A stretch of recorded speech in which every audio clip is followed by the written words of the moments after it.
SIR பணியின் போது வரைவு வாக்காளர் பட்டியலிலிருந்து நீக்கப்பட்ட தங்களின் பெயர்களை சேர்க்கும் சிறப்பு முகாம் அனைத்து வாக்குச்சாவடிகளிலும் நடைபெற்று வருகிறது. சென்னை மயிலாப்பூர் முகாமிலிருந்து செய்தியாளர் பாலாஜி நேரலையில் இணைந்துள்ளார். அவரிடம் கூடுதல் தகவல்களை கேட்கலாம். பாலாஜி, தற்போது இந்த சிறப்பு முகாம் மாலை எத்தனை மணி வரை நடைபெற இருக்கிறது? முகாமிற்கு வரும் பொதுமக்கள் என்னென்ன கருத்துக்களை தெரிவிக்கிறாங்க? முழு விவரங்கள். தமிழகத்தில் எஸ்ஐஆர் பணிகளுக்கு பிறகு வரைவு வாக்காளர் பட்டியல் கடந்த 10ஆம் தேதி வெளியிடப்பட்டது. இந்த பட்டியலை பொறுத்தவரையில் மொத்தமாக தமிழகத்தில் 97 லட்சம் பேர் வாக்காளர்கள் நீக்கப்பட்டதாக தெரிவிக்கப்பட்ட சூழ்நிலை சென்னையை பொறுத்தவரைக்கும் சுமார் 15 லட்சத்துக்கும் மேற்பட்ட வாக்காளர்கள் அந்த பட்டியலிலிருந்து பெயர் இடம்பெறாமல் இருக்கிறது.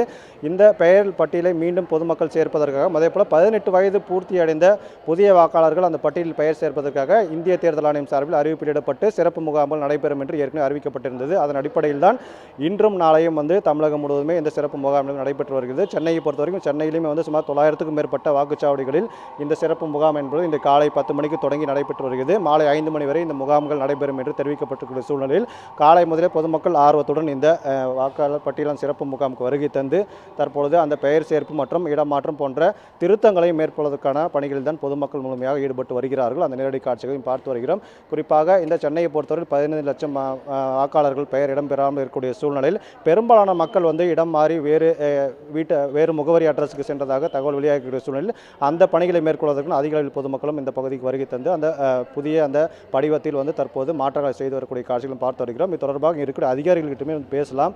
மேடம், இப்போ இந்த முகாம் காலையில் நடந்துட்டு இருக்கு மேடம், என்ன கோரிக்கை முன் வச்சு என்ன ஃபார்ம் வாங்க அதிகமாக மக்கள் வராங்க, எந்த அதிகமாக கொடுக்குறாங்க?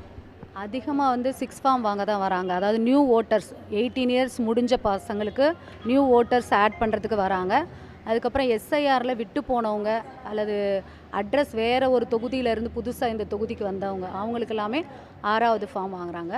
இதே தொகுதிக்குள்ளே மாற்றம் ஆகிறவங்களுக்கு ஷிஃப்டட் அது 8 ஃபார்ம்னு ஒன்று கொடுக்குறோம்.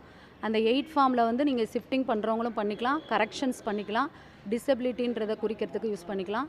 எபிக் நம்பர் இல்லாமல் இப்போ ஓட்டர் ஐடி தொலைச்சிட்டவங்க அவங்க புதுசாக எபிக் இது பண்ணுறதுக்கும் அதை யூஸ் பண்ணிக்கலாம்.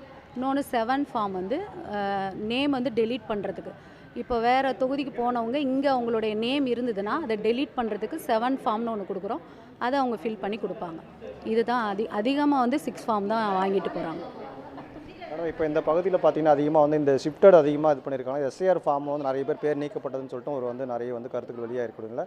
அந்த ஃபார்ம் கொடுக்க நிறைய வராங்களா, இல்லை என்ன மாதிரி இது கோரிக்கை முன் வச்சு அதிகமாக வராங்க மேடம்? நியூ ஓட்டர்ஸ் தான் அதிகமாக வராங்க. சில பேர் தான் அந்த எஸ்ஐஆர் ஃபார்ம் வாங்காமல் வேறு ஊருக்கு போயிட்டு இப்போ வர்றவங்க அப்படி தான் வாங்குறாங்களே தவிர அதிகமாக மிஸ் பண்ணலை. எல்லாருமே ஓரளவு வாங்கிட்டாங்க. இப்போ நியூ ஓட்டர்ஸ் 6 ஃபார்ம் நியூ ஓட்டர்ஸ்க்கு தான் அதிகமாக வருது. ஷிஃப்டடும் வராங்க, அது அதிகமாக இல்லை, ஓரளவு வராங்க.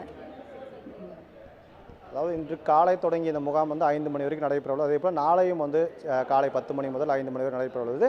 இதற்கு அடுத்த கட்டமாக அடுத்த வாரமும் அதாவது ஜனவரி 3 மற்றும் 4 தேதிகளும் சிறப்பு முகாம் நடைபெறவுள்ளது. தேர்தல் ஆணையம் ஏற்கனவே அறிவித்துள்ளது. அதன் அடிப்படையில் அடுத்த வாரமும் இந்த முகாம் நடைபெறும் என்று அதிகாரிகள் தரப்பிலும் தெரிவிச்சிருக்காங்க. விவரங்களை வழங்கியமைக்கு நன்றி பாலாஜி. உடனுக்குடன் செய்திகளை தெரிந்து கொள்ள சன் நியூஸ் பெல் ஐகானை கிளிக் பண்ணுங்க.